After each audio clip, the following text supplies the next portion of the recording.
What's going on, my Aries collective? This is a new reading. It's a new moon reading, but the theme is the understory. Now, I picked this for new moons because it's kind of beneath the cover of the tree canopy.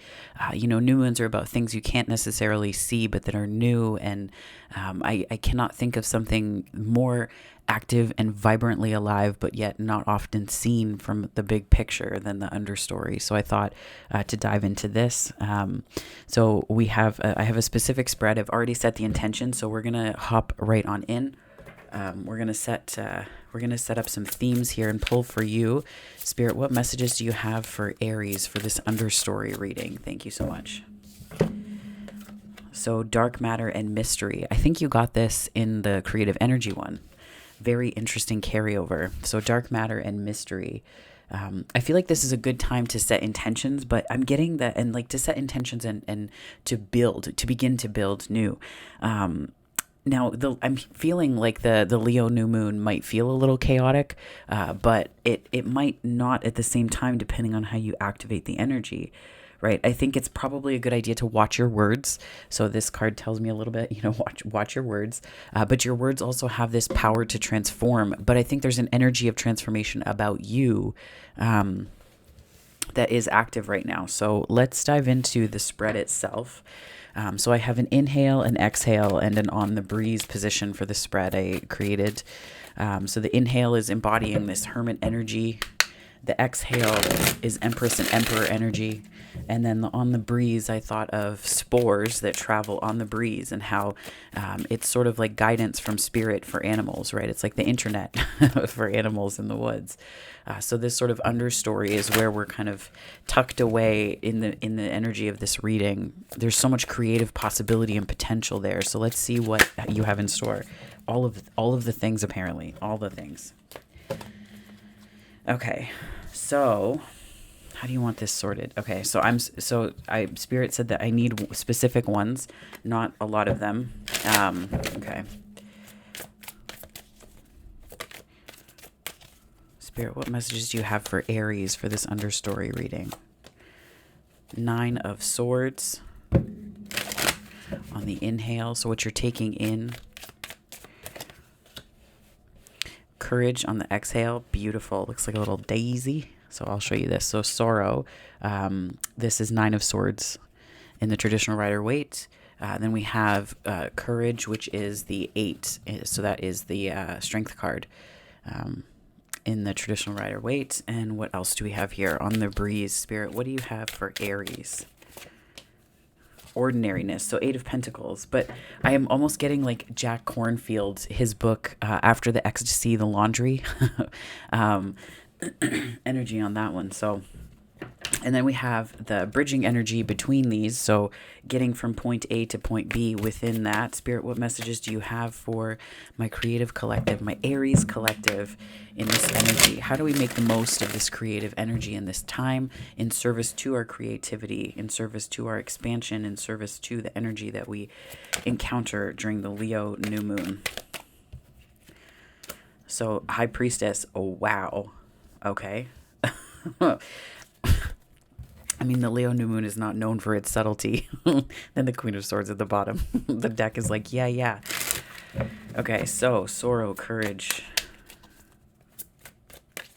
I feel like your intuition is the bridge between your hermit, whatever you may be compelled to be in your hermit about, or whatever you were most recently in your hermit about.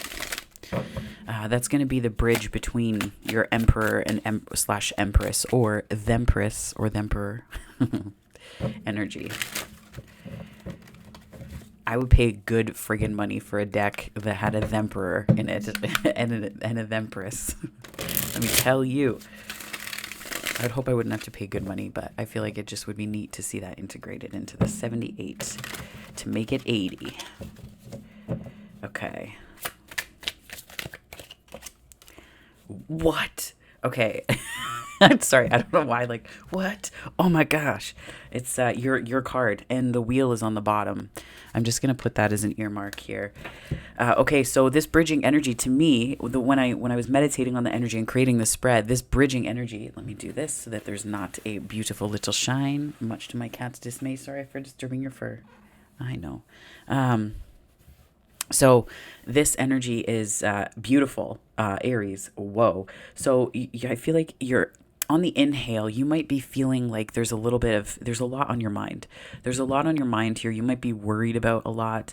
And if not worried, then there's like just this way that your thoughts are working against you, maybe overthinking.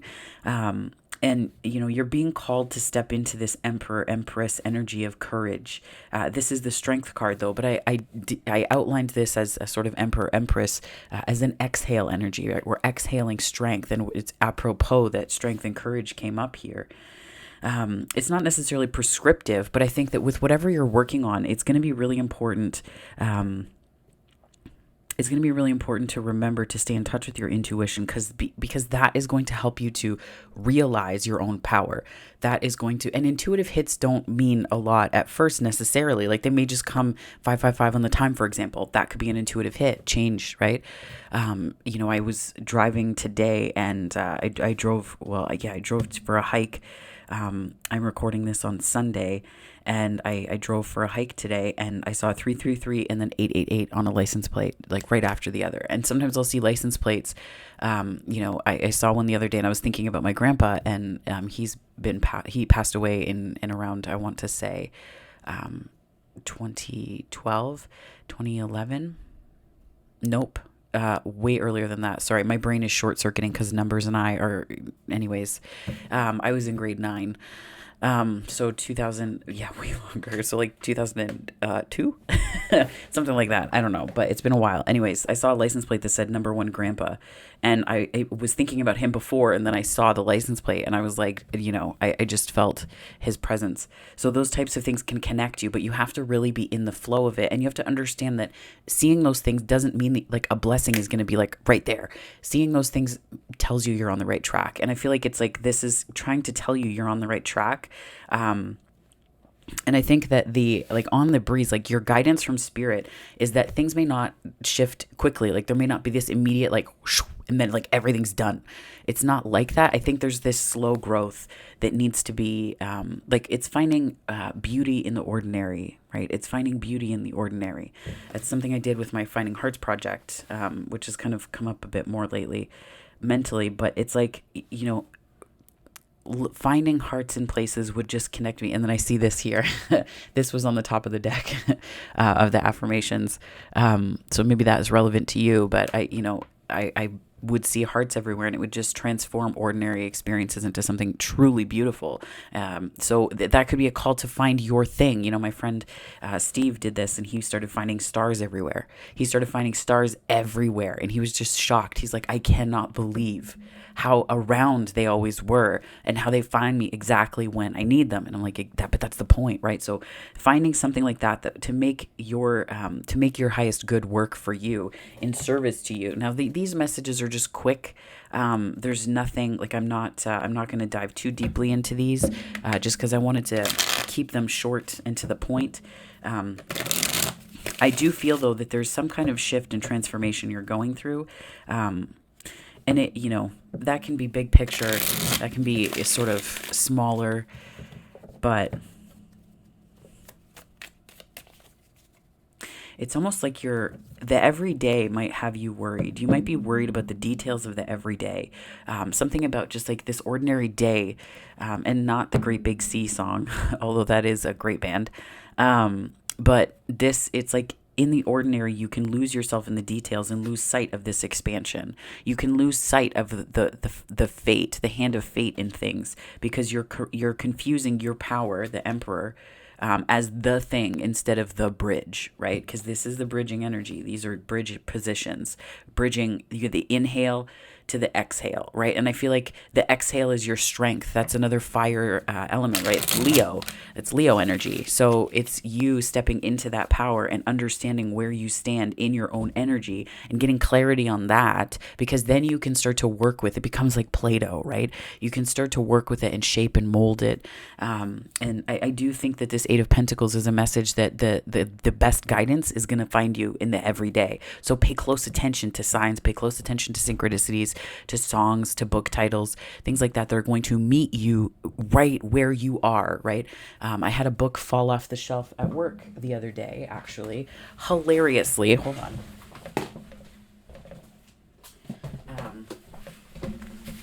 And it is this one.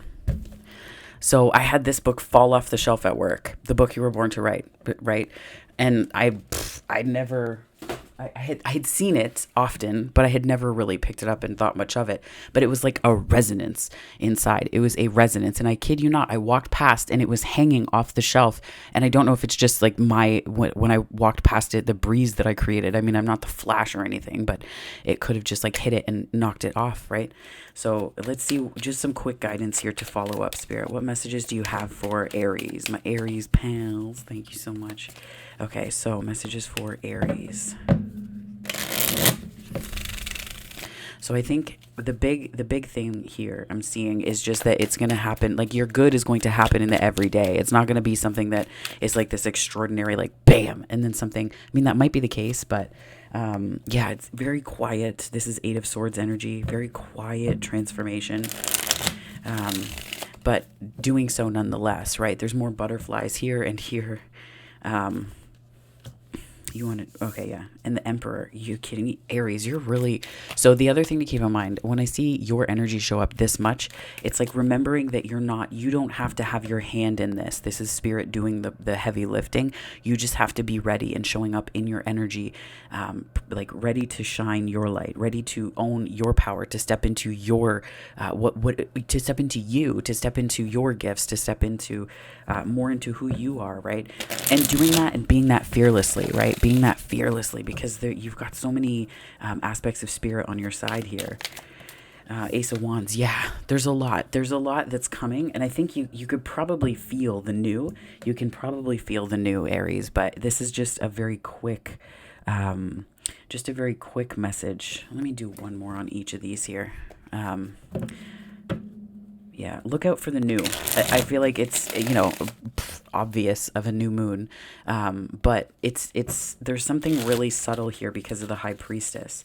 It could be a new idea. This could also be a new project that comes your way, but it's going to meet you in your appreciation of the everyday. That is where the hand of fate is expanding and growing, right? I think about it in terms of being where you are, right? There's a reader that says, be the soul of the place, like that place, wherever you are. And it's almost like I needed permission to just do that. And it sounds silly, but it's like taking that permission and just doing it. It was great advice. I think it was, I want to say Baba Jolie readings, but I think it's just, you need to step into that power and just wherever you are, be there completely. Be there completely. Be there wholly and completely.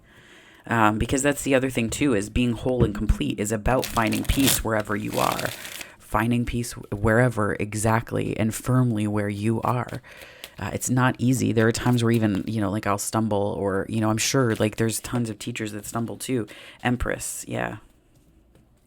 Because the point isn't to be perfect. The point is just to be authentic and honest, right? The point is to be in service to your highest good, which will then serve others if it's meant to. So it's also about not making more work for yourself, which is part of this Nine of Swords energy, right? So it's like not making too much work for yourself. Then we have the King of Cups. Beautiful. There's a lot of heart offering here. Not just heart offering, I want to say, but like sensitivity. You could be in your feels right now. You could be in your feelings right now a bit, which is good, Aries. That's a good energy to be in because it highlights what's important and why. This is about your why, right? Why is this important? And staying in that energy, because that's also a really powerful manifestation tool, right? Very powerful manifestation tool for a very powerful manifester right now. And the Queen of Pentacles. Yep. I do feel like this is... you need to nurture the everyday. You need to nurture yourself with the everyday, because that's, on the bottom, Four of Wands. So it's like nurturing that strong foundation. What you can't see is this foundation that's being built, nurturing exactly where you are, because that's where the best ideas come from. It's not going to come from these once in maybe, sometimes we expect big experiences to change everything. But sometimes it's just the everyday decisions where we choose joy, where we choose love, where we choose care, where we choose to nurture ourselves, where we choose compassion, empathy, all of these things that we just choose every day that changes our path. But we don't see it until we see the big picture. We don't see it until we see the big picture. I'm reading another book right now called Well, I should say rereading because I've already read this, but it's called Other Lands. You can see the reflection on my desk there. The Other Lands. So it's like journeys through extinct places, which is really cool to me because it's not morbid at all. It's reflecting this sense of time in a different way, this depth and length and breadth of time. So it's like seeing your life in a deeper way, right? See it for the canyon that it is, as opposed to the droplet of water that you feel in the middle of it if there's a river running through it, right? It's not about the immediacy of it. Think about the big picture and how extraordinary is built on ordinary, right? I think it's Dan Millman that says like there are no ordinary moments, something along those lines with the way of the peaceful warrior. So that is it, Aries. Look, look to the everyday for the extraordinary, and the extraordinary is built in 1,000 different moments. If you're looking for a relationship, I do feel there's a strong possibility because the Emperor is here. You're showing up twice, but then in clarifying, you're showing up as the Emperor, but the Emperor and Empress are showing up. So this could be two different aspects of yourself that you're working with. This, charge forward, action oriented, move ahead, Mars, and then you have the Empress in terms of Venus, right? So this loving, tender energy. So it could be something you're cultivating within yourself, but if you're looking for that too, definite fortuitous signs here. I think the everyday is where great things are going to grow for you. So you got to have courage to find the joy in the everyday, though, because sometimes it takes that, right? So that is it. If this resonated, Aries, give it a like and subscribe. Welcome to the Understory New Moon reading. If you want to check out other videos, do so at your leisure. But if this is where we part, I hope that wherever this finds you on the time-space continuum, morning, afternoon, or night, it finds you very, very well, Aries. Take care, my lovelies.